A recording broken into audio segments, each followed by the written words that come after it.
যেদিন বিজেপি অমিত শাহ ক্ষমতা থেকে চলে যাবে তাদের নাকে দড়ি পরিয়ে হাতে চুড়ি পরিয়ে তাদেরকে পদযাত্রা করানো হবে, হোক সে শুভেন্দু হোক সে অন্য কেউ।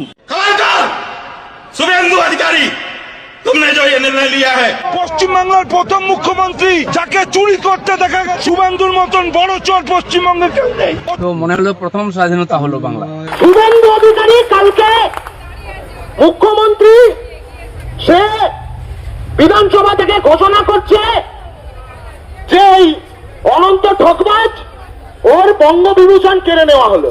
এটা কিরাম হলো বলো তো? ওই বাচ্চা ছেলে পাড়ায় গিয়ে মারপিট করেছে, বাড়ি ফিরেছে, বাবা মাকে ডেকে বলছে এই চকলেটটা কেড়ে নাও, ফ্রিজে রেখে দাও, ওকে চকলেট খেতে দেবে না। ইয়ার কি মারছে, মজা হচ্ছে।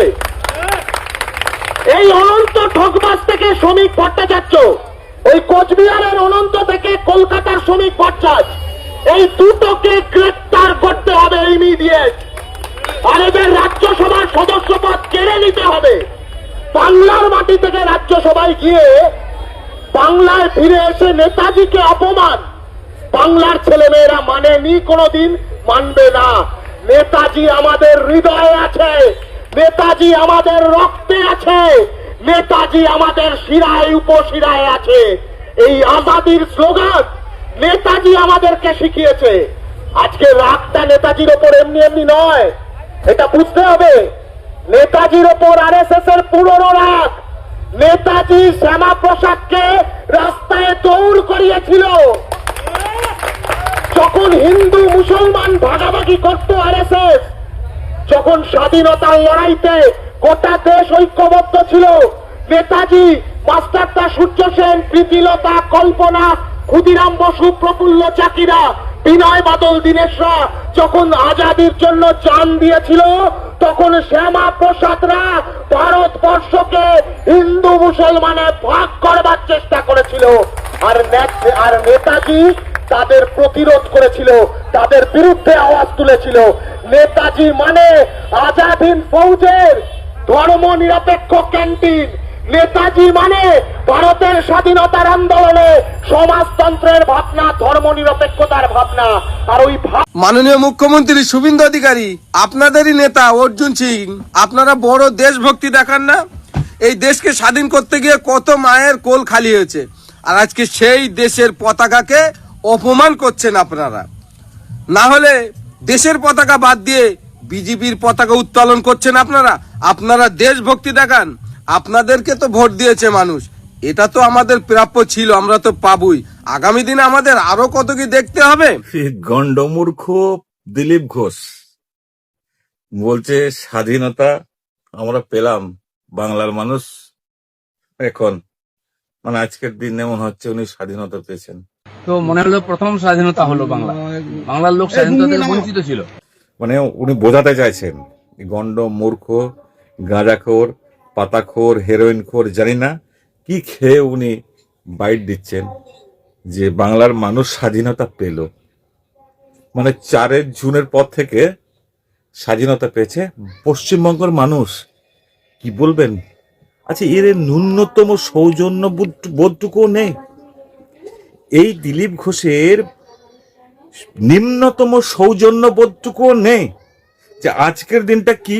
আচ্ছা, ও যখন স্কুলে পড়াশোনা করে ওর বইটাতে কি লেখা ছিল?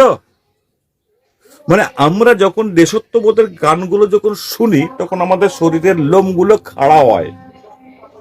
আর ওর কি খাড়া হয়?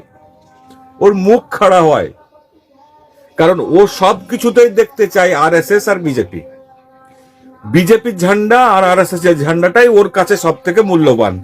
আর আমাদের দেশের যে স্বাধীনতা আন্দোলনের পর থেকে আমাদের যে তিরঙ্গা, সেই তিরঙ্গাটাকে ওনাদের কোনো কিছু মনে হয় না।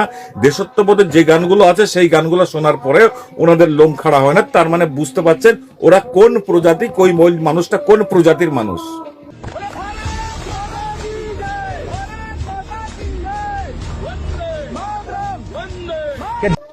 আমরা তো আপনাকে ধিক্কার জানিয়ে পারছি না।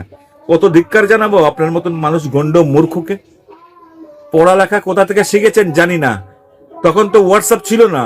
তো এই হোয়াটসঅ্যাপ ইউনিভার্সিটিতে নতুন করে আপনারা ভর্তি হয়েছেন, ক্লাস করছেন, যার কারণে আপনাদের নেতা তিরঙ্গা ঝান্ডা চেনে না, তাই দেখুন বিজেপির ঝান্ডা নিয়ে হাজির হয়ে গেছে।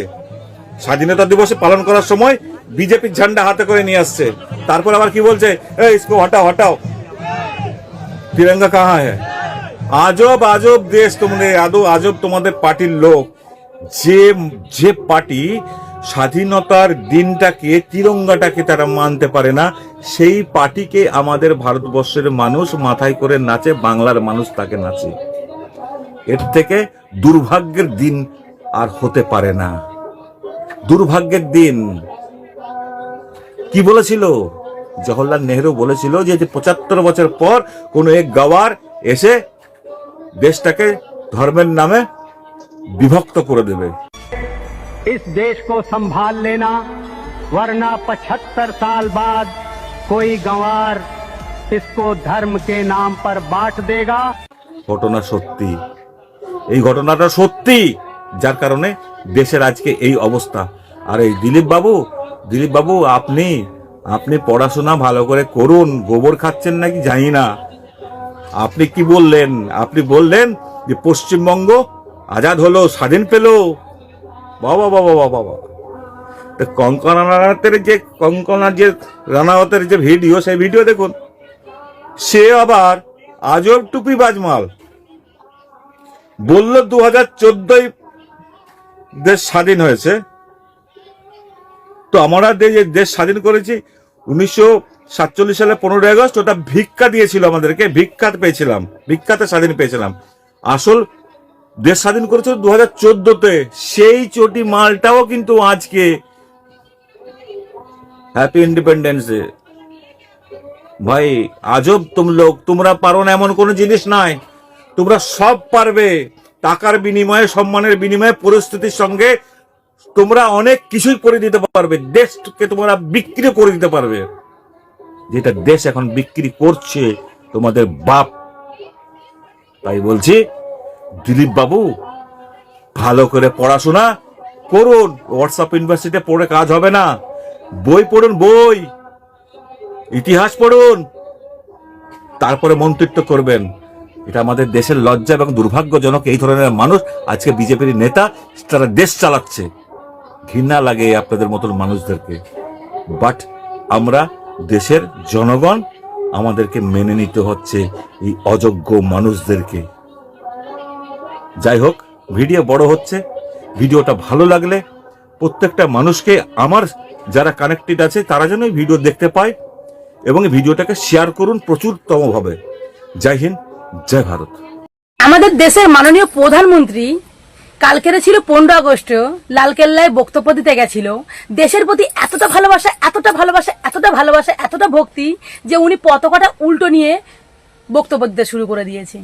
মানে দেখেনি যে পতাকাটা কোন ভাবে আছে, দেশের পতাকাটা কোন ভাবে হওয়া উচিত, এদিকে দেখেনি।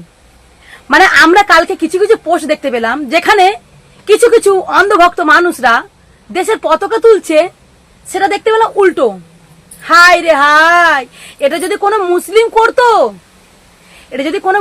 করতো, সে এতক্ষণ হয়ে যেত আতঙ্কবাদী, জঙ্গি, পাকিস্তানি, বাংলাদেশি, তাকে পাকিস্তানি পাঠাও, তার নামে এত এত স্ট্যাম্প পড়ে যেত। ঠিক আছে, যদি কোনো মুসলিম করতো, ভুল করেও যদি কোনো মুসলিম করে ফেলতো। কিন্তু আমাদের মাননীয় প্রধানমন্ত্রী, আপনার থেকে যদি ভুল হয় তাহলে আপনি তো বড়, আপনাকে দেখে আমরা কি শিখবো? আপনাকে দেখে আমাদের মধ্যে কি শিক্ষা আসবে? আপনি যদি ভালো কিছু করেন তবে তো আমাদের মধ্যে ভালো শিক্ষাটা আসবে।